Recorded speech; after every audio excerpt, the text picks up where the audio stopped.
You're listening to NGSC Sports Radio. Hear us live on ngscsports.com, where you can get awesome analysis for all things sport. Or check out our podcasts on iHeartRadio, Spreaker, iTunes, TuneIn, and much more. For our latest videos, head to NGSC Sports YouTube channel. Follow us on Twitter at NGSC Sports and like us on Facebook. NGSC Sports. We never stop.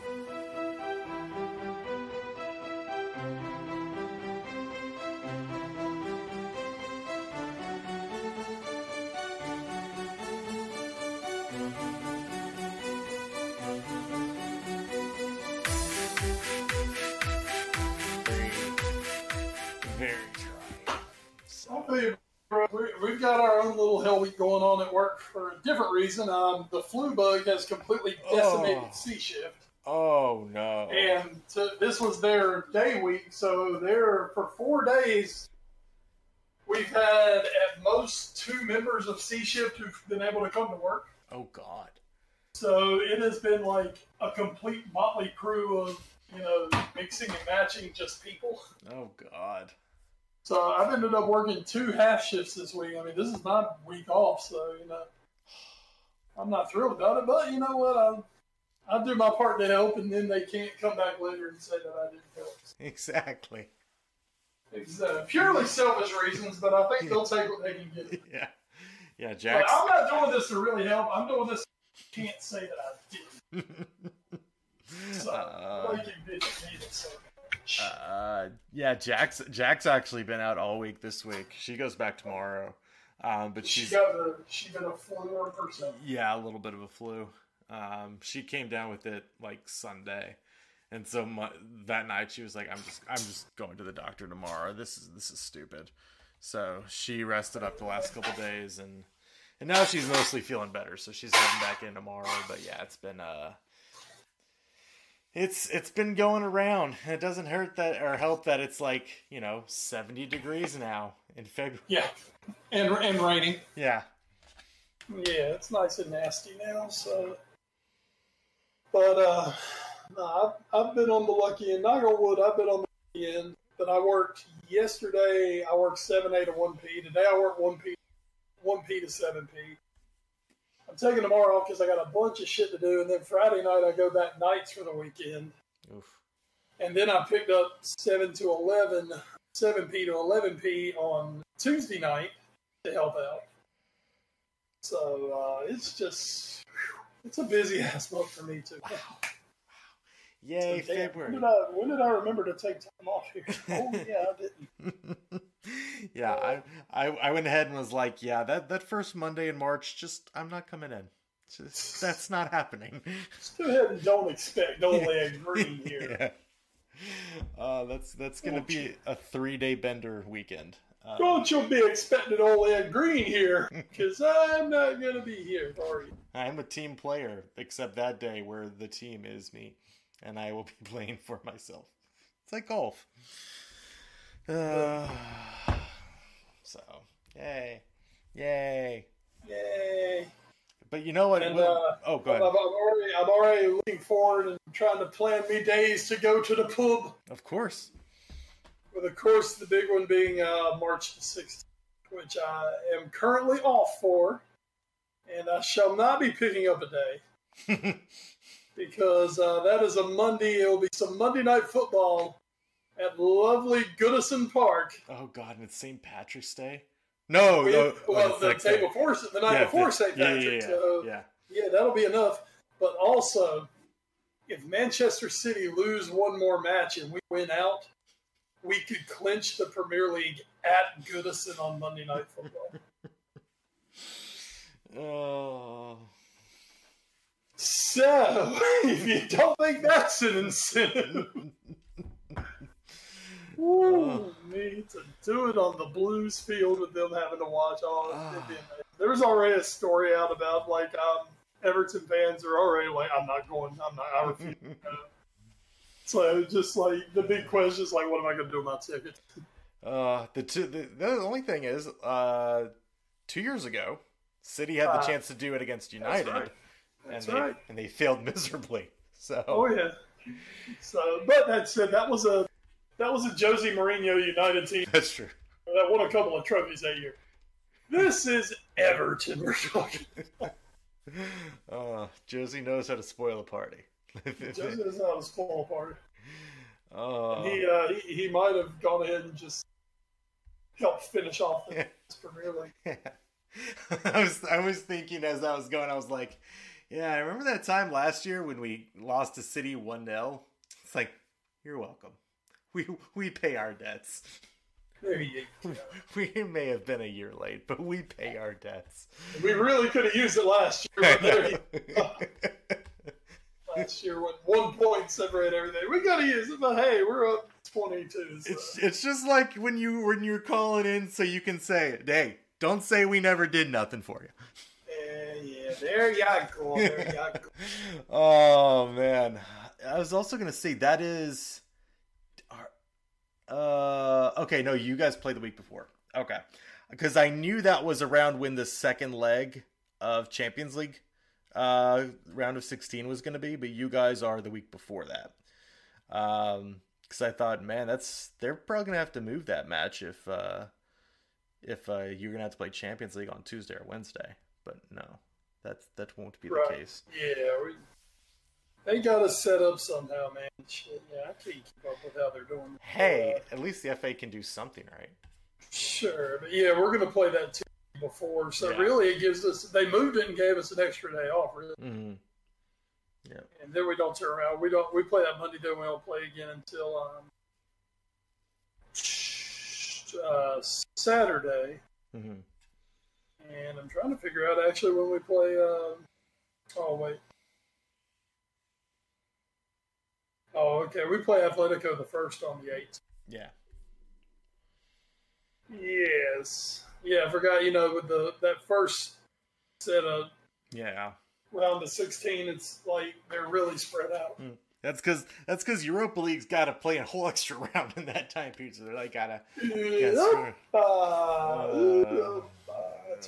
Nobody wants Europa. Yes, right.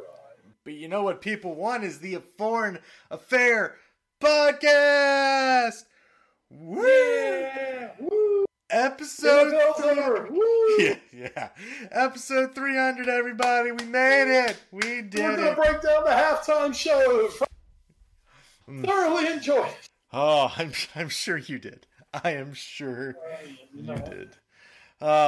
Welcome everyone to the Foreign Affair Podcast. I am Edward Green, joined as always by McCullen Crime, Wes Bradshaw. A dynamite week of action to break down here in the Premier League, as well as some FA Cup replays that took place. You might have remember us talking about those last week. They did come to fruition the last couple days. So those are now in the books. We'll be talking those. We'll be also talking news and notes. Not a lot of news this week, but there is, of course, the closing of the transfer market for this winter. That closed last week.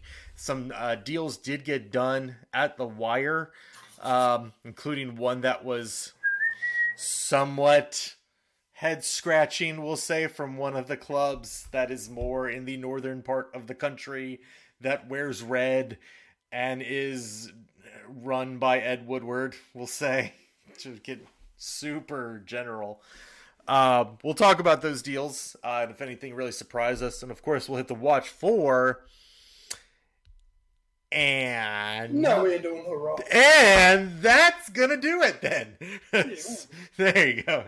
You got your for the month last week. That's it. And as you said, Ed, this is our which episode number is this? It's 300. And tonight we dine in hell. There's one. There's one dynamite drop in.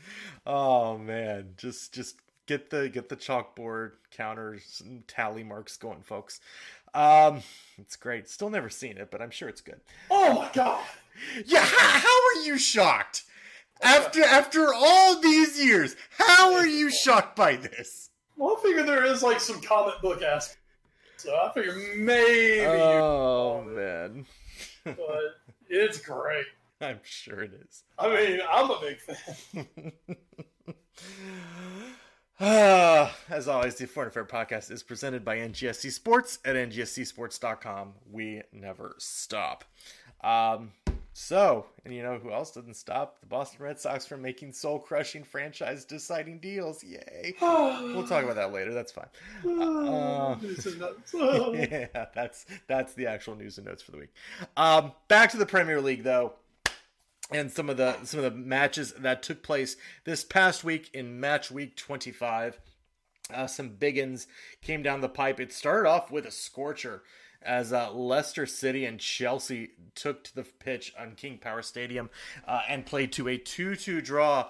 A defensive showdown between the clubs because it was the defenders that were scoring. Antonio Rudiger with the brace for Chelsea and Ben Chilwell with the eventual, what could have been winner for Leicester City, except for Rudiger's 71st minute equalizer.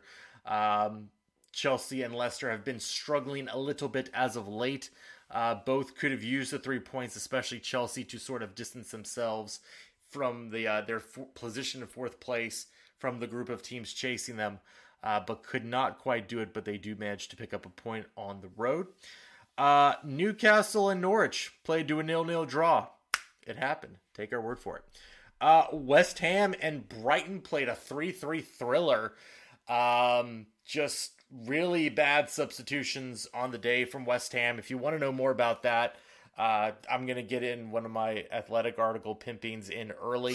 Michael Cox did a fantastic breakdown of the poor substitutions West Ham used in this game, especially if I can pull up the man's name real quickly here, not to just totally single him out here, but Arthur Masuaku, just a terrible job when he came on as a substitute, offering nothing and allowed Brighton to get back into the game late through Pascal Gross and Glenn Murray with a pair of goals.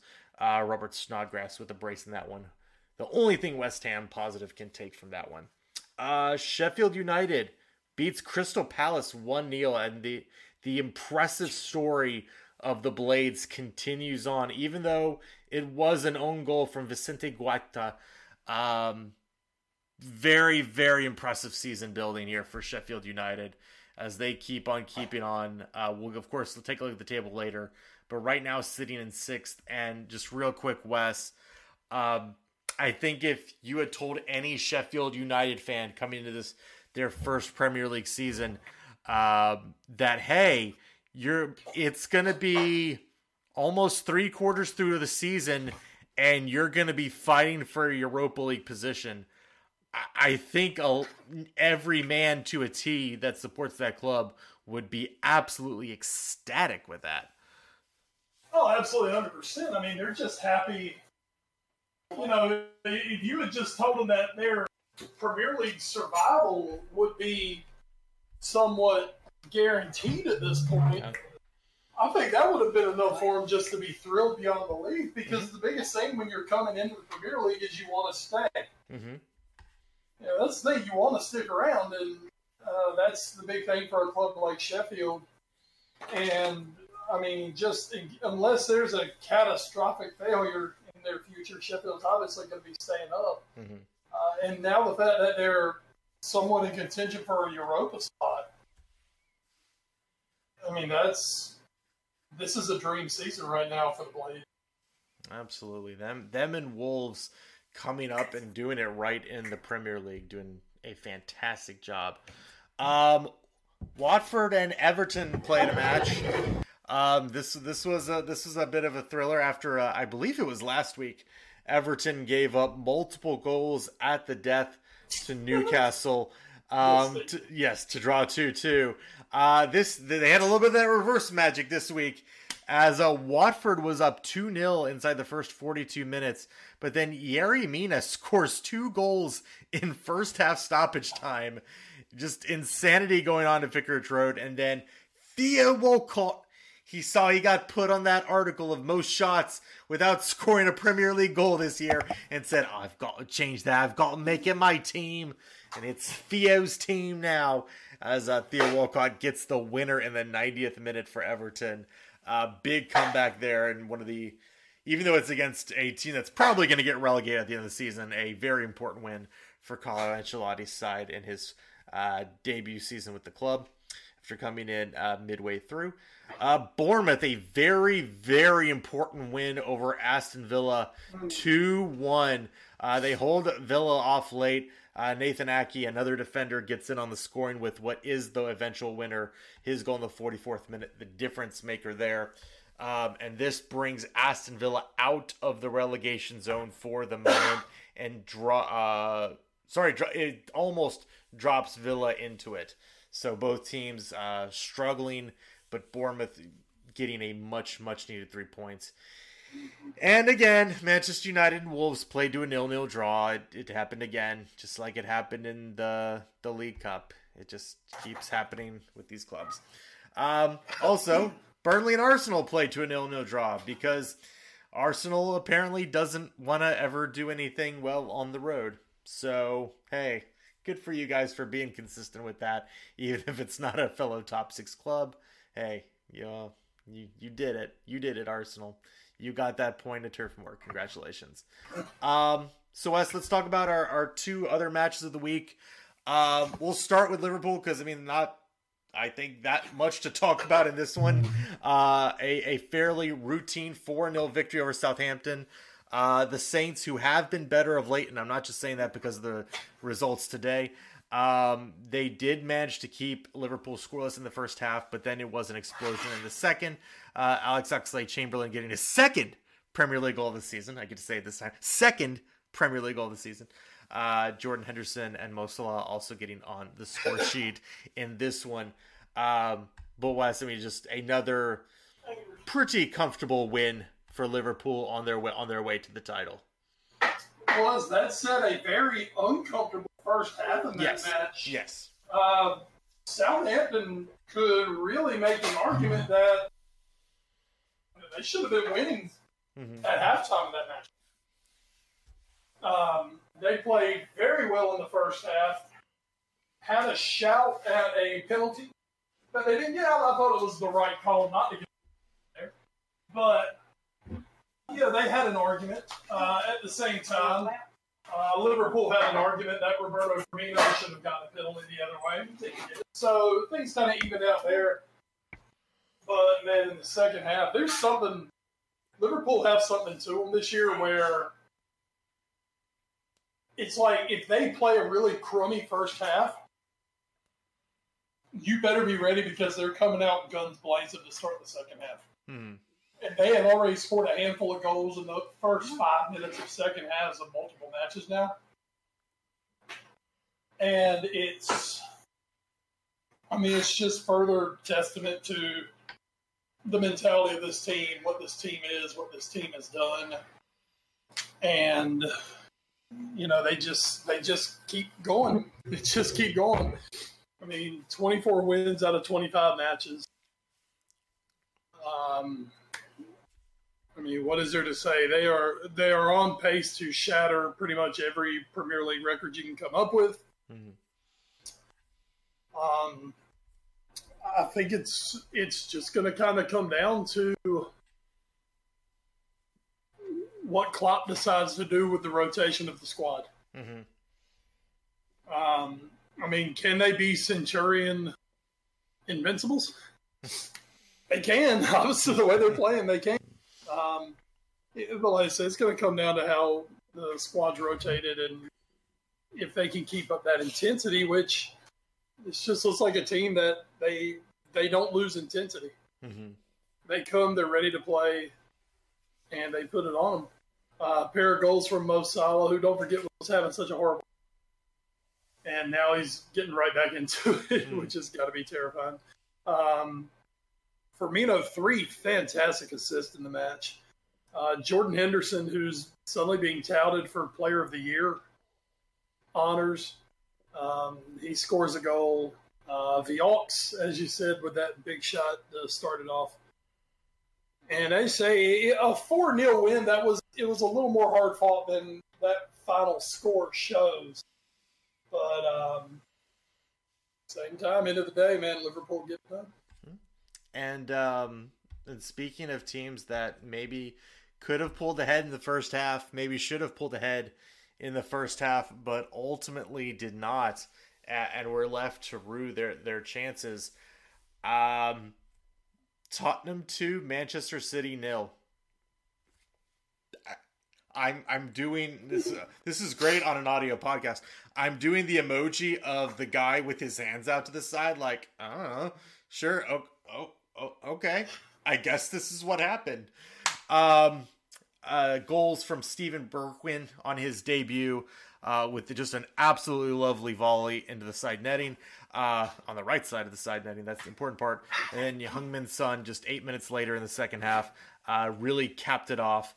This, of course, was after Manchester City went down to 10 men, after Alexander Zinchenko went off with a second yellow card after he brought back Harry Winks in the midfield.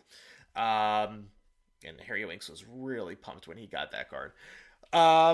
This was also a weird match. We talked a little bit about it a couple weeks ago when Liverpool played Spurs. And we talked about Liverpool played pretty well, but it wouldn't have been crazy if maybe Spurs had, with some of their chances late, had gotten an equalizer and had left with a draw.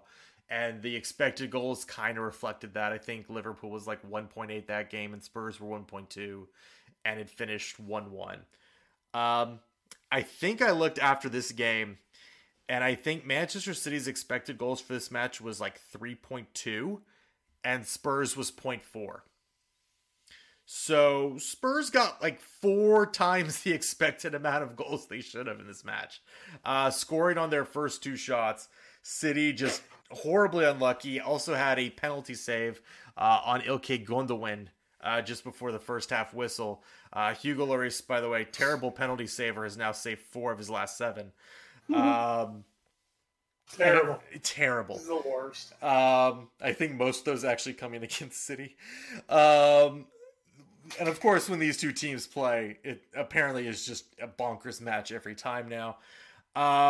This was, and I can kind of link this also into the FA Cup, which we'll talk about very briefly in a little bit. But Wes, I think more than anything, and I saw somebody say, a couple people say on Twitter, Josie's going to get a lot of praise for this match. That's somewhat undeserved, just as much as he was undeservedly bashed for his setup at Liverpool. He pretty much did the same thing against City. This time it worked. Last time it didn't. And that's just, sometimes how football works. But I think what this does for Spurs, and we have spent a lot of time this year proclaiming false dawns for Spurs. We've said they're still the team that's going to track down the 4th place spot. They're a really good team. They just got to get consistent.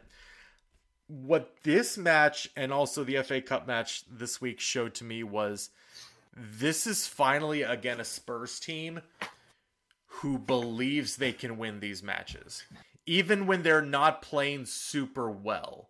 Because they didn't play super well against City. And they didn't play really well against Southampton in the FA Cup match this week.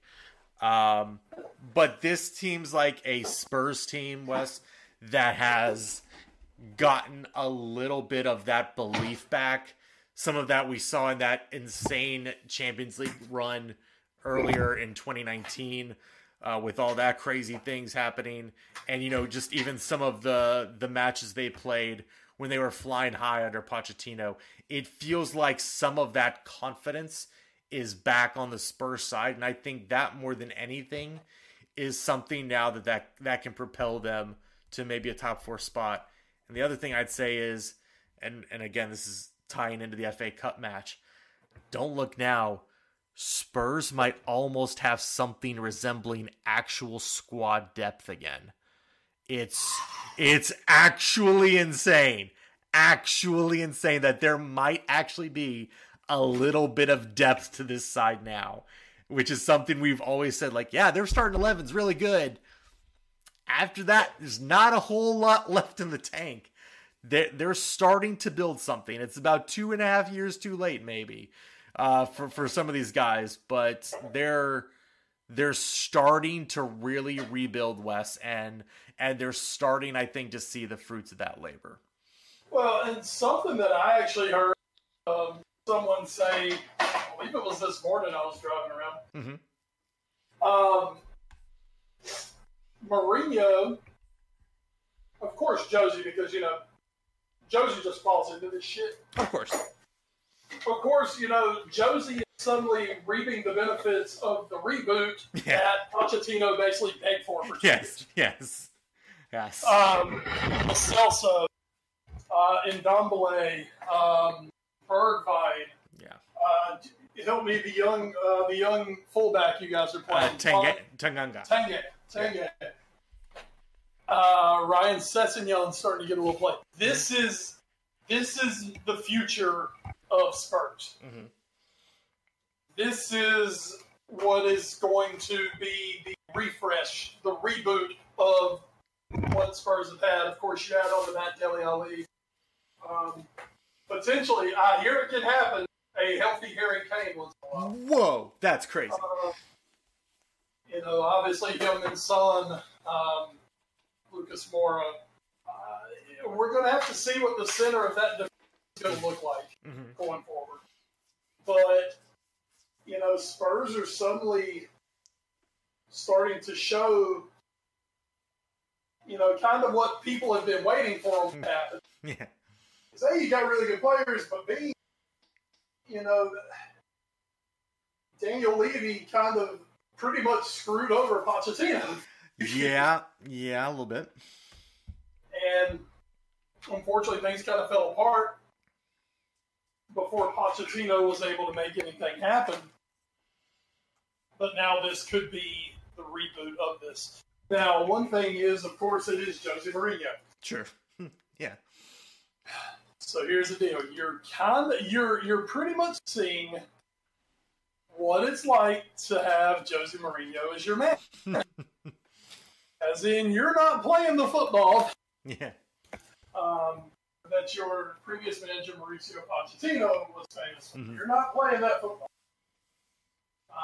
You're sitting back, you're inviting pressure, and you're winning taking 3 shots. Yes. So for Spurs fans, now here's the deal for me. It's kind of like it was at United.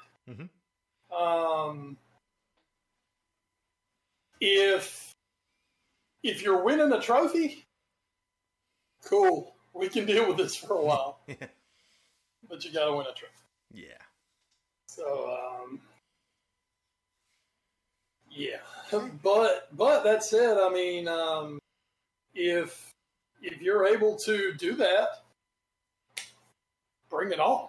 Yeah. Mourinho's times, and you either you signed up to bring him on because you wanted to win a trophy, and the FA Cup might be your best. The FA Cup's chance this year. Obviously, still in the Champions League. I don't quite know if your defending's up to par to try to win a Champions League this year. It's not really what it was that last year.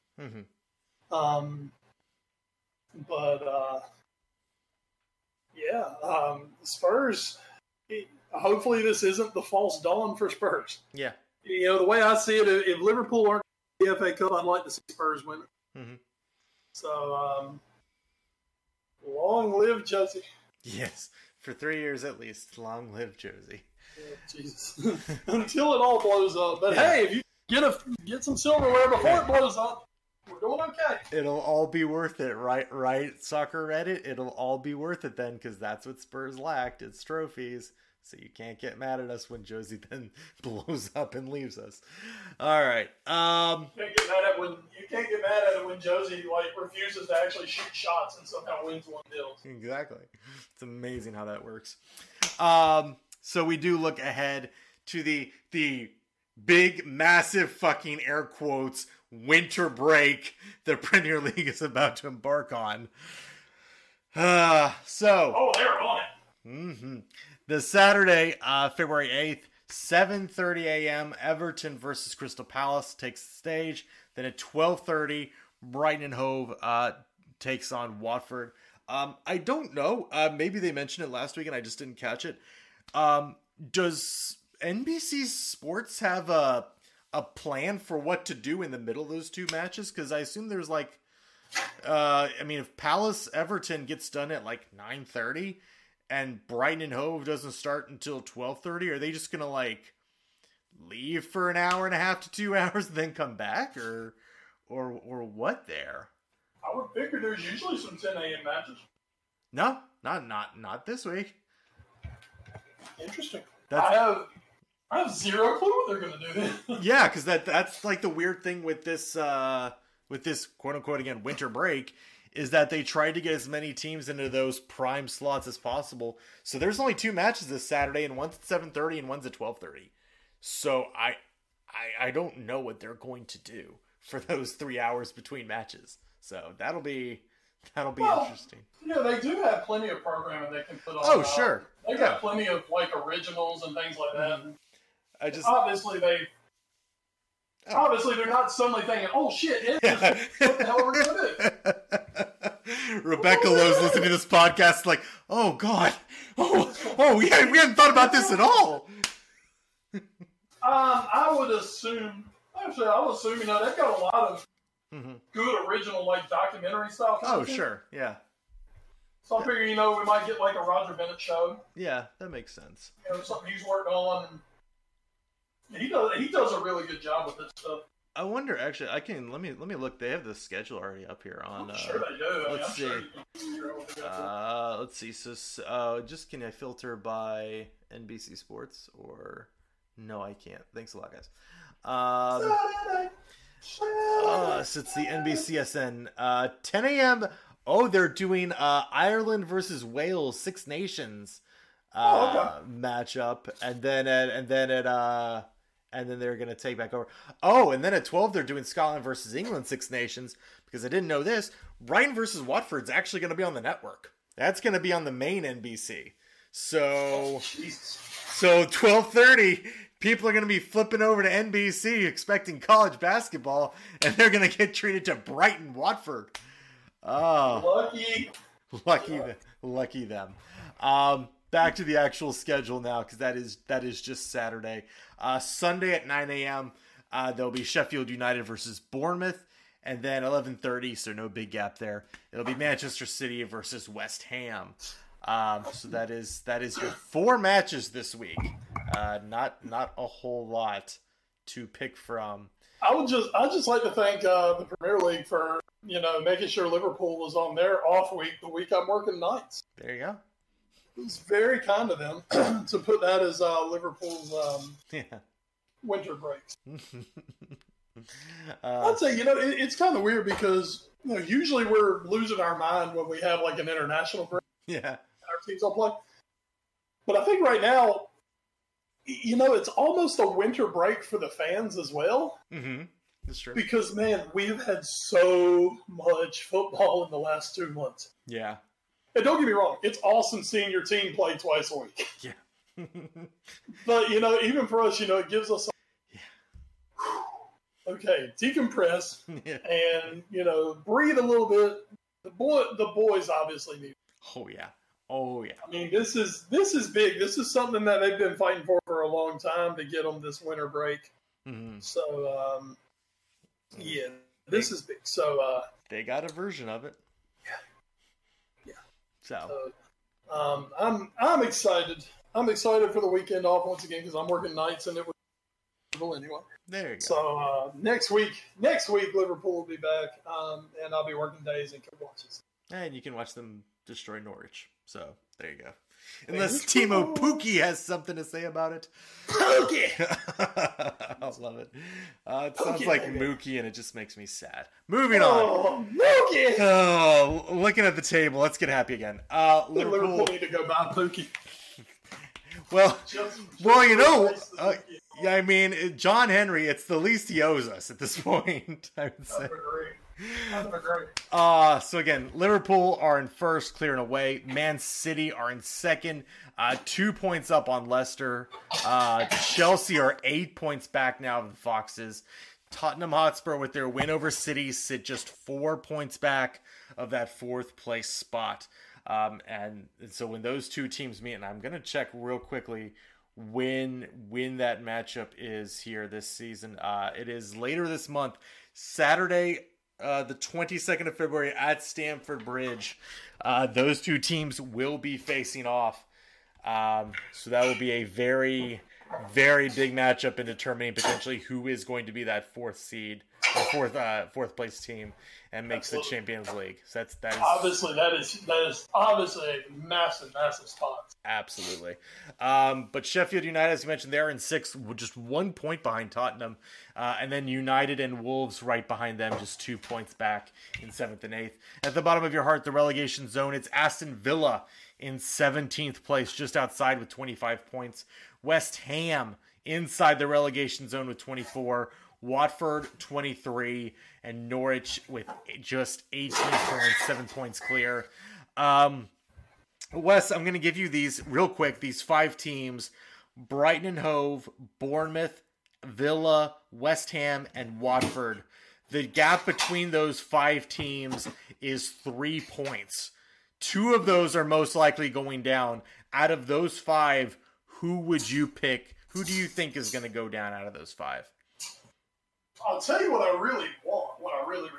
Okay, tell me what you want. What you really, really want. I really want to see Bournemouth, West Ham, and Villa. Okay. So, sorry, Brighton and Hove, but I need you to join those other 2 at the bottom. God, West Ham, the hell have those damn dummies done? Remember when they were in the top 5 and talking Europa? Yep. Jesus, that just seems like a lifetime ago. Manchester United 2-0, and that's been which we found out wasn't really that big of a deal. Yeah. Oh man. Obviously, they've proven that wasn't that big of a deal. Oh god. I think with Moyes that they're going to find a way to stay up. I'm still really worried about Bournemouth. Mm-hmm. Injuries are just slaughtering Bournemouth this year. Just real quick note on West Ham. This is their upcoming schedule. At Manchester City, at Liverpool, home Southampton, at Arsenal, home Wolves, at Tottenham, at Chelsea. Oh, it ain't going to be easy, I'll tell you that. That's not easy. No. That's a brutal run. Oh. Especially since suddenly Tottenham, let's not get too far ahead of ourselves, may have figured out what the hell to do. Yeah. It's true. Oof. Yeah, this is, we're starting to get to that point of the year where we're keeping an eye on the nation zone and see what happens. But it does kind of seem like those 5 have kind of, or those 6 have kind of separated themselves. Yeah. And not in a good way. Yeah, not in a good way. So there you go. go. They're the opposite of. Yes, very much so. So there you go. That's your look at the Premier League for this week. Towards the FA Cup, hey, replays happened. Derby County played a shootout. The most important of the cups. That's how always. Of course. 4-2 is the result for Derby County over Northampton Town. Wayne Rooney scored a goal. Cool. I guess that's what we can do now for Derby. Is Wayne Rooney just can score goals? Well, look what it's set up in. I'm sorry? I said, but look at the matchup it's set up. That's true. We'll get to that. Thank you, Waza. Other replays included a fun match between Tottenham and Southampton. 3-2 is the result there. Crazy match. It was an own goal from Jack Stevens that started it off. Although it was a great piece of skill from Tengue and Ndombele. Then Shane Long, and who I'm gonna start pushing super hard for Player of the Year honors, Danny Ings, with what looked to be maybe a Southampton winner to get it to 2-1. But then Lucas Moura answered just a few minutes later, and Heung-min Son converted his penalty in the 87th minute that he earned. to give Tottenham a big 3-2 victory. Where it is a bit of a dodgy penalty. I'll leave it to you. I have not seen it. I've seen it. Dodginess. I think there is a little bit of contact. It is a soft penalty, but I also think that if there's no contact made, the way the ball's going, like if Son jumps over Southampton's keeper, whose name escapes me at this moment, if he jumps over him, it's an open net, and Son scores anyway. So the fact that he got a little piece of him and sent him over is kind of denied the scoring opportunity. So from that sense, I don't mind. Like, yeah, it's soft. It's super soft. But I also think it's not one of those where, like, the guy's going towards the touch line and it's obvious he no longer has possession of the ball and it's over and then he gets fouled. You're like, but he wasn't going to score. I think Son scores if he doesn't trip. So I think it's 3-2 either way at this point. Is my opinion. Cardiff and Reading, 3-3 draw, goes to penalties. Reading wins 4-1. 4 perfect penalties for Reading, sees them through against their championship brethren. Also going to penalties was Birmingham versus Coventry City. 2-2 was the result there, including a last-minute gasp to save Birmingham's cup run from Jeremy Bela with the 120th minute goal. Shades of Abby Wambach in the Women's World Cup with the 120th minute goal there. And Birmingham would win that one 4-1 on penalties. Newcastle needs extra time to get by League One side Oxford United 3-2. Alan St. Maximin, who's been a interesting read in the Athletic as well this week. Go check that out. He's striking a figure at Newcastle, and he's got the winner in the 116th minute. And then finally, Liverpool with the 1-0 victory over Shrewsbury Town.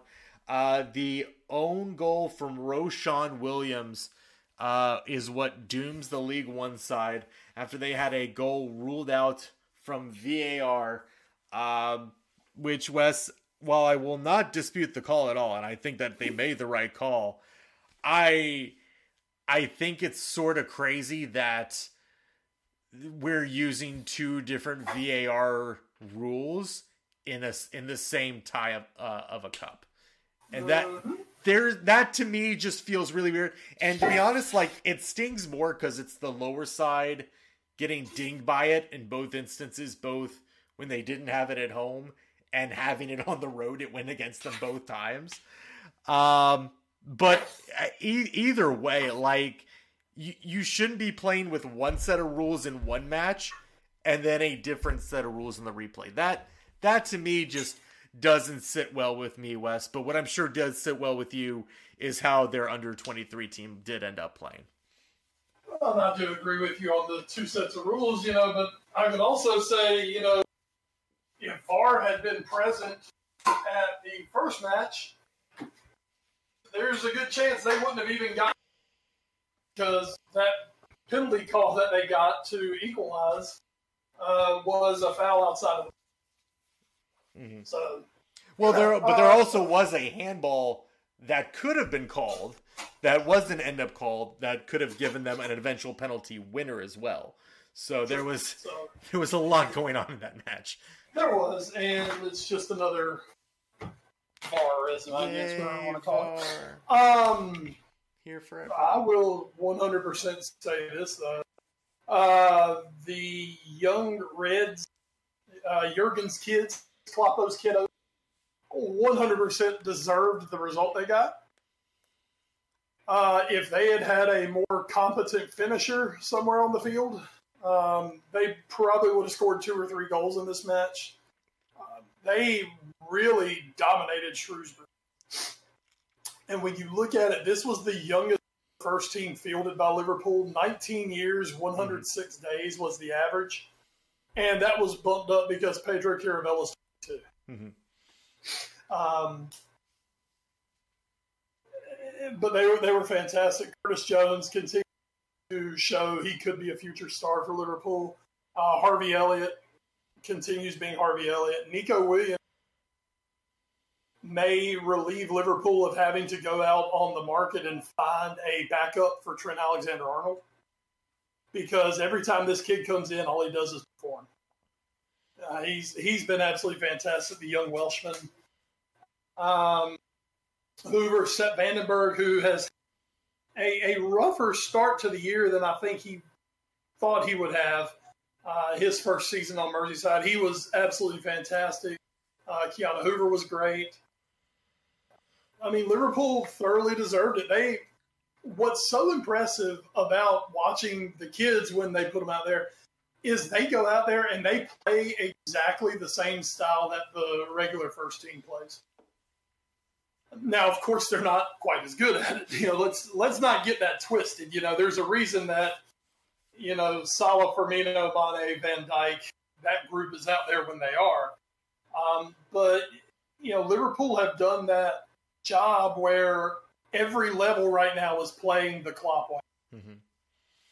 And so when these guys come on, they know what they're doing. Even the guys who haven't played with each other very much, they know where the guys are supposed to be because that's what they all play. They all play style.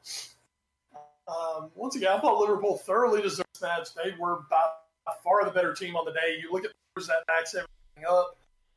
Possession, shots on goal, corners, all going Liverpool way. And even the own goal came from a really nice cross from Nico Williams. So Williams to Williams. And Liverpool on to the fifth round with the foggy London town. And they will be taking on Chelsea. And I'll give you my answer to this. The question is, well, what lineup is Klopp going to play at Chelsea? I think you're going to see a lineup like he's played so far in the Cups, which is going to be a mixture of some of the kids. I think you're definitely seeing, I was thinking about earlier today, I'm seeing Nico Williams. You'll see Elliott. You'll see Curtis Jones. You'll probably see Pedro Chiaravella. Maybe you slide another one in there, but I think those, four guys, I think they're definitely going to start, and they're definitely going to play big parts. But then, you'll have Dejan Lovren, much like earlier in the FA Cup, where players were coming back off of injuries. It's a good spot to get them into play. You'll probably see Divock Origi, Adam Lallana, hope maybe James Milner back by then, maybe Xherdan Shaqiri back by then. That's a match that you play those guys. And once again, I think right now, the FA Cup are just playing with house money because obviously you're going to win the league. You've got a great position to win the Champions League. And, if you can kind of keep rolling out your reserve kids to play the FA Cup, if you keep going, that's gravy. That's house money. If it comes to an end at Chelsea, we're going to remember is, man, but the kids beat Shrewsbury, and the kids have done great. So, Klopp knows what he's got going on this. So it's not a big pressure for them to have to make this super deep run in the FA Cup. And, legitimately going out of the FA Cup with more time to do other things. But you know what? While you're in it, go for it. But, he's not going to completely change his philosophy for what he's done, I don't think. Well, as you mentioned, they will be heading to Chelsea on whenever they end up playing in March. Those dates haven't been announced yet. I think it's the weekend of March the 2nd. During the week of March, yes, you are correct. March the 2nd, which is also around the time the League Cup. Friday, Saturday, Sunday, Monday. Yeah, yay! Right in the middle. Of March 2nd is on Monday. Yeah. So we play Saturday and then play Champions League next Saturday against Bournemouth. Chance for maybe the youngest Premier League versus Premier League match ever in the FA That would Cup. just be Chelsea's regular first. Exactly. So the rest of the matches for the fifth round proper include Sheffield Wednesday, not Sheffield United, Sheffield Wednesday, hosting Manchester City. Reading hosts Sheffield United. Chelsea getting Liverpool, as we mentioned.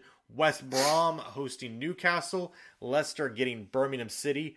Derby County versus Manchester United, Wes alluded to earlier. With Waza getting to coach, manage, play, whatever, against his former club. Tottenham gets Norwich at home. And Pompey gets Arsenal. Come on, Portsmouth. We know you can do it. Portsmouth, the lowest remaining side left in the competition. The only League One team still in it with a chance. Also, starting this round, no more replays. So yay. Thank God. Thank God. So that's what really matters. That is true. That is all that actually matters. So there's 4, 5, 6, 7, 8, 9, 10 Premier League teams left. We'll see if one of them lift the cup or if maybe a championship side jumps up. We'll see. But again, that is your match talk for the week. So we're hitting the news and notes. And as mentioned, the transfer deadline has come and gone. There were some big ones. Of course, Christian Eriksen finalizing his move to Inter Milan. He is heading over there, leaving Tottenham Hotspur for about $20 million as he starts his new journey in Italian football. But Tottenham also did make Giovanni Lo Celso's deal permanent. They have locked him up, so he is staying at Spurs, no longer just on loan. He's coming over. Steven Bergwijn, the Dutchman, he's coming over. And as we mentioned, already made the instant impact against City.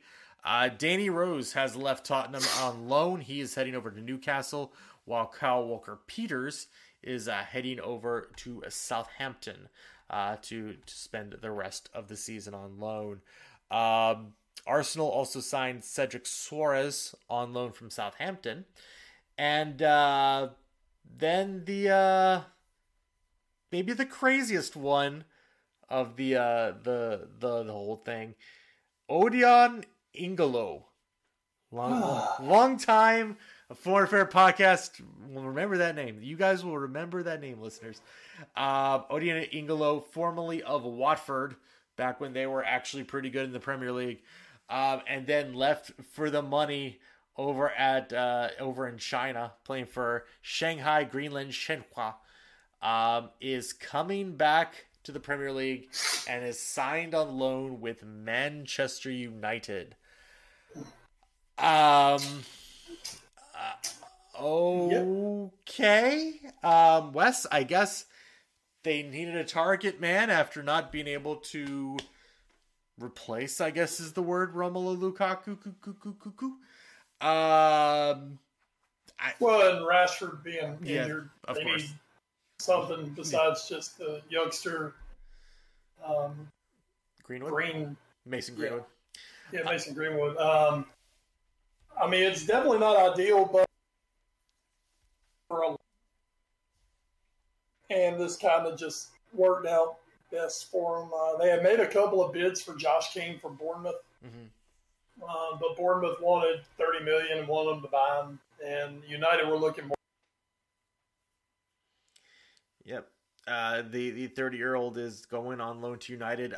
China hadn't actually started their season yet, not just because of the coronavirus, but also just because their season hadn't started yet. So he's basically using this winter break to get up to speed with United. So that we'll see when he actually ends up joining the starting 18. Anything else kind of pop out at you, Wes? Anything out of this transfer market closing, this deadline day that was? Anything popping out at you? I know this is one of your two most favorite times of the year. Well, and the January one is just, it's not quite what we get in the summertime. That's true. But it is something.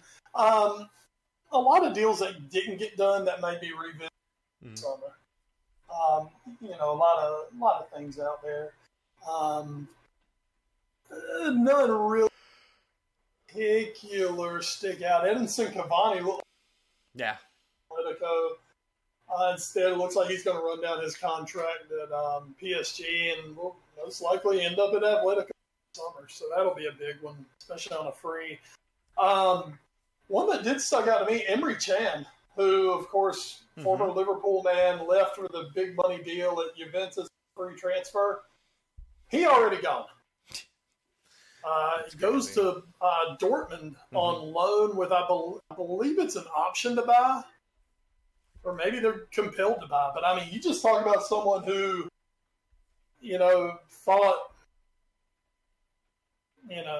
thought they were going to go and seize the world, and suddenly it's like, oh, yeah, this didn't work out. Mm-hmm. Yeah, that was a loan to buy deal.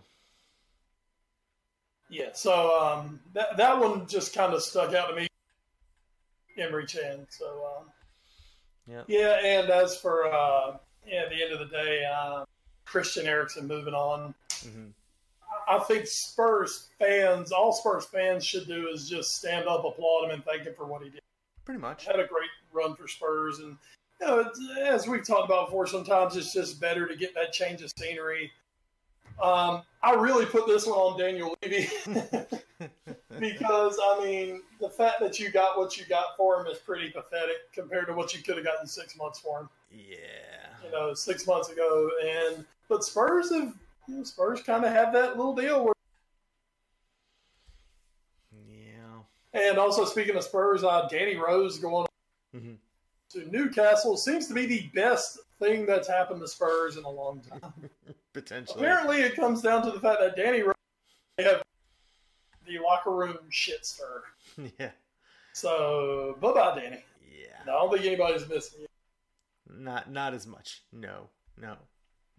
So, and it doesn't matter what Eriksen says in his interviews. We're still going to love him. So, well, some of us will. I know there's a contingent that doesn't, but they can suck it. Speaking of transfers, though, and we've mentioned this a few times. It does look like this could be a hashtag Thursday kind of thing. There is a Premier League club meeting this Thursday that is going to part of it's going to be discussion over whether they need to revisit their transfer policy in the summer of when to close the Premier League window.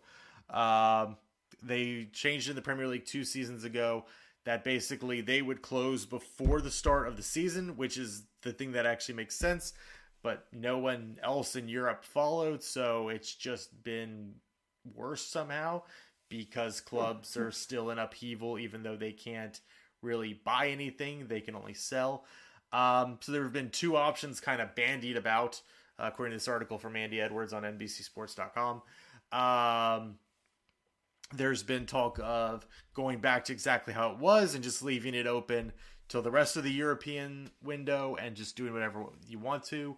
There's also been bandied about that says it'll close for Premier League clubs or for intra Premier League club dealing.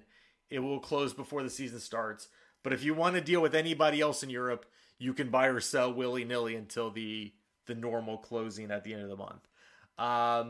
So any thoughts, Wes, on which one you might prefer? Do you want to just scrap it? Do you want to do this sort of hybrid and just, somehow fix this mess that once again the Premier League has brought upon itself? The hybrid would be just interesting to kind of keep an eye on, just because it gives you a little intrigue and things that could go on. I don't have a lot to add to it. Yeah. All right. Yeah. I mean, it's just kind of like, Yeah. Okay. Well, we shall see what they decide. I'm sure we'll be updating that next week, especially since we only have 2 Premier League matches to talk about. We'll see what they end up deciding there, if they end up deciding anything at all. Before we leave, news and notes. Wes, anything from the Athletic you feel like pimping out this week? Well, let's take a look. A lot of on today about the Mookie Betts trade. Mm-hmm. Yeah. The Red Sox and the Dodgers. So I can't decide if I want to jump. Okay, just calm down. Calm down. Things are going to be okay. There's a story on David Price's legacy with the Red Sox. Mookie's best moments with the Red Sox I enjoyed. Just some different things there. There's some really good stuff. Today was actually officially signing day for college football, so some good stuff about signing day on there. Georgia won the I guess the recruiting war this year. They finished number. Mm-hmm. So, just a lot of good information. Athletic. There's always good shit on there. Yeah, I will pimp out one of my favorite things, even though I do not follow college basketball nearly as closely as I used to. One thing I still do very much enjoy is good old Yamon Brennan, who came over from ESPN, where he started his weekly and then sometimes twice weekly, and then by the middle of March, everyday Bubble Watch updates, talking about every team in college basketball who has a chance to make the NCAA tournament at the end of the season, and kind of deciding, is your team a lock for the tournament? Are they should be in status, or do they still have work left to do? And then doing little write-ups on all those teams, and just does a great job. Always funny stuff. Likes to crack jokes. Likes to make fun of teams. It's all super good. And he brought that over to The Athletic. And it started up in mid-January, but I've been really getting into it as of late here. Now that we've hit February, and it really feels like it's sort of college basketball season. It's a long read.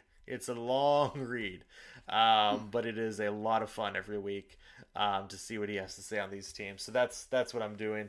And I haven't been really keeping up with it, but every once in a while, I like to also head over to see Joe Posnanski still doing his baseball top 100. It still is going on. So that is good to see. Today's edition was actually Al Kaline at number 51. So, which also means we're only about 51 days to start the new season. So that's pretty cool. But yeah, so go check those out. Again, if anybody happens to work with The Athletic and listens to this, if you wanna throw in a few bucks every now and again, or maybe some free subscriptions, I'm just saying. Awesome.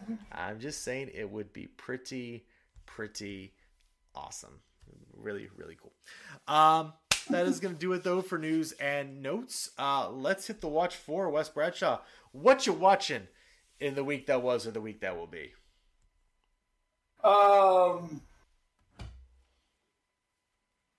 I'm, of course, continuing my run with The Sopranos, getting closer.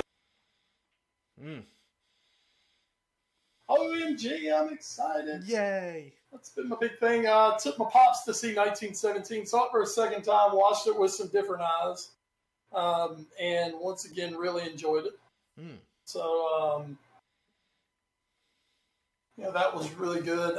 For quite a busy week, unfortunately. I haven't had much time to sit down and watch the old telly. But I know we're getting very close to a new season of Archer. Which is big. Obviously, right here. We love our Archer. I still got to finish season 10, though. Yeah, so do I. I believe it's out on Netflix. Okay. Or maybe it's not yet and it's about to come out on Netflix. I've got to set a season pass to get the season of Archer, so I can watch on Netflix and then go right behind it. But yeah. Kind of waiting to see what comes out in the old movies. I'm going to be in Greenville tomorrow. Might slide down. Might go see The Gentleman. Ooh. So, that's about all I got for you. Alrighty. Well, I have comings and goings this week. Happy trails and welcome backs this week. Happy trails to the good place. Standing ovation. It was. Oh man, that's a good show. That's a really good show. It's a show that hate to say this because it almost feels like a spoiler to say, knew when it was time to go. It knew when it was time to go. What a show. 4 excellent seasons of American broadcast television. I did watch a couple seasons of it this. Oh, really? Halfway through season 1, I think. Oh, okay. Yeah, you need to You need to keep going there, buckaroo.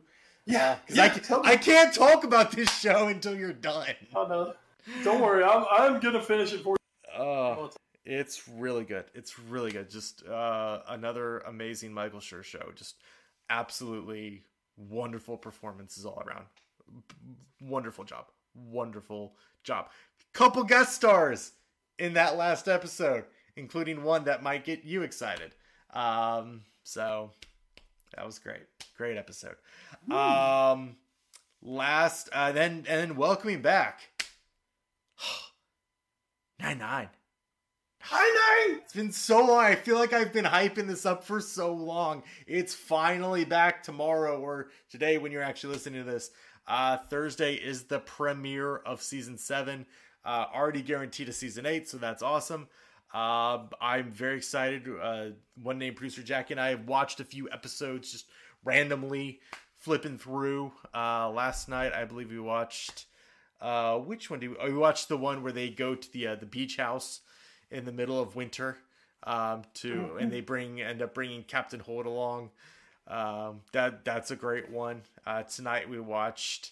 What did we watch? We watched the one where Amy takes the test and the sergeant's test and freaks out. And we watched the one before that, which is the one directly before that.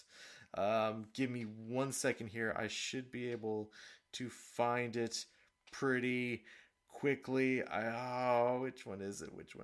It was season 4, I believe. CopCon. Yes, when they go to the great city of Rochester, New York, and throw a party, much to Captain Holt's chagrin. Oh yes, I remember. Oh, wonderful episodes. So we're very excited for Brooklyn Nine-Nine to be back. Can't wait to see what kind of crazy shenanigans go on with this group this year. Shenanigans. So that's gonna do it though for this episode of the Foreign Affair podcast. Once again, want to give a big shout to NGSC Sports, NGSCsports.com. We never stop. You can, of course, find them on the Soch. You can find us there as well on Twitter. As a collective, we are at AFA Pod. And Wes, you are? I'm at Wes Bradshaw 21. I am at Edward Green. You can also find us on Facebook, Instagram, and YouTube via our parent show, the All New Sports Show. You can email us. I forgot where I was for a second there. You can email us at allnewsportshow@gmail.com. Thanks to our podcast providers, including Podbean.com, Stitcher, Spreaker, iHeartRadio, the TuneIn Radio app, Google Play Music, and the iTunes Music Store. That is going to do it for this episode of the pod. But before we get out of here, Wes, anything else you want to add or talk about? Of course, it was the big Super Bowl this past weekend. A superb owl. And it was actually a good one. I ended up watching most of it. Went to a Super Bowl party. Partay. So therefore, I watched the Super Bowl. Kansas City coming back and winning late. Good, because I don't much care for the city of San Francisco. Except for our listeners out there. I love you guys. But that city is just ridiculous. But what had everyone buzzing? Time show. My thoughts, folks. I mean, you act like it's something you've never seen before on MTV. You act like it's something you haven't seen on American Idol or maybe not American Idol. Dancing with the Stars.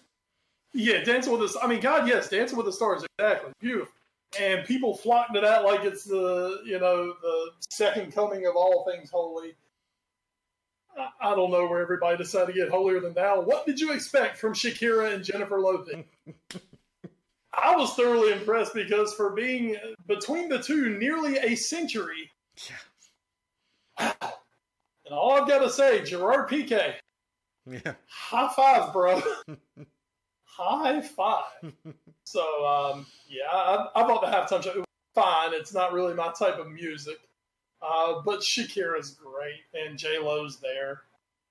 So, go on with your bad self, NFL. I guess next year we're going to have like the Amish women's choir or something. No ankles or forearms allowed. Remember, folks, this is the halftime show that actually showed a nipple on network television. Remember, It could be worse. Let's get real, people. We didn't get that again. But, Yeah, that's true.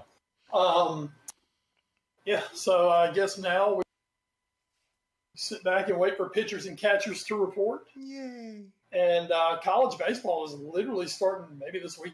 Yeah. For like the D3s. Yeah. I think we're still a week or two away from the D1 kicking off. I need to make contact with good friend of the show, Baseball Brett Johnson. See what's going on up on the mountain. Mm-hmm. Yeah, see how the old Happy Happy's going to look this year. Next Friday, it looks like kickoff for D1. Okay. Hey, there's some big games already on there. North Carolina will be in action. NC State will be in action. These Carolina Pirates will be in action against the Tribe of William and Mary. So some stuff going on. Definitely. We love baseball. I believe this year on the schedule, App State actually have a home and away. Ooh. Which is that's cool. Hey, get Carolina up on the mountain. Yeah. So I think I'm planning maybe an April to Boone this year. Ooh. Go see the old Happy Happy. You actually reminded me too. I will punch this because I saw this on Twitter.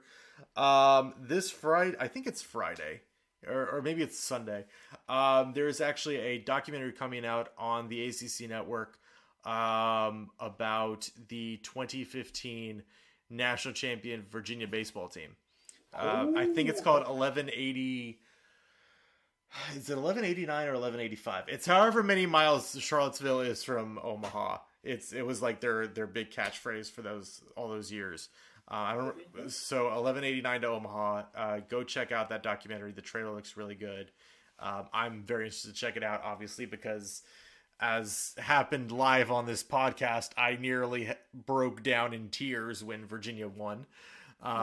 That was kind of an insane podcast episode. That you did, lad. That you did. That was a really fun episode to do while that game was going on. Just like, how am I paying attention to this episode?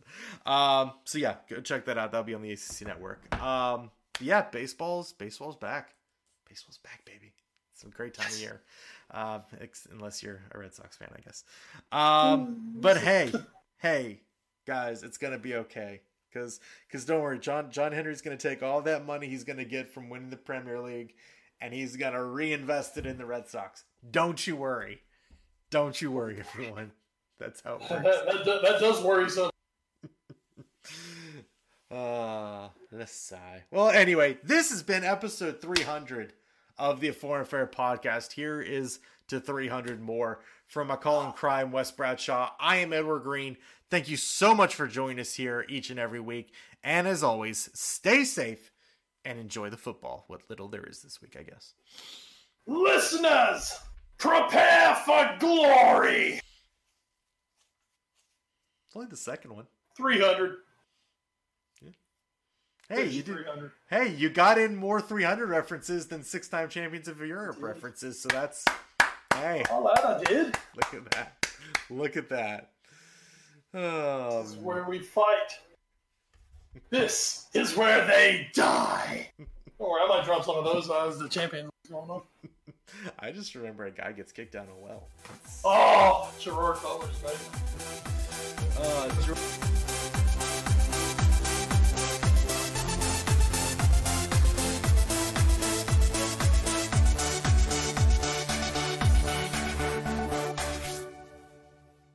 You're listening to NGSC Sports Radio. Hear us live on NGSCSports.com, where you can get awesome analysis for all things sport. Or check out our podcasts on iHeartRadio, Spreaker, iTunes, TuneIn, and much more. For our latest videos, head to NGSC Sports YouTube channel. Follow us on Twitter at NGSC Sports and like us on Facebook. NGSC Sports. We never stop.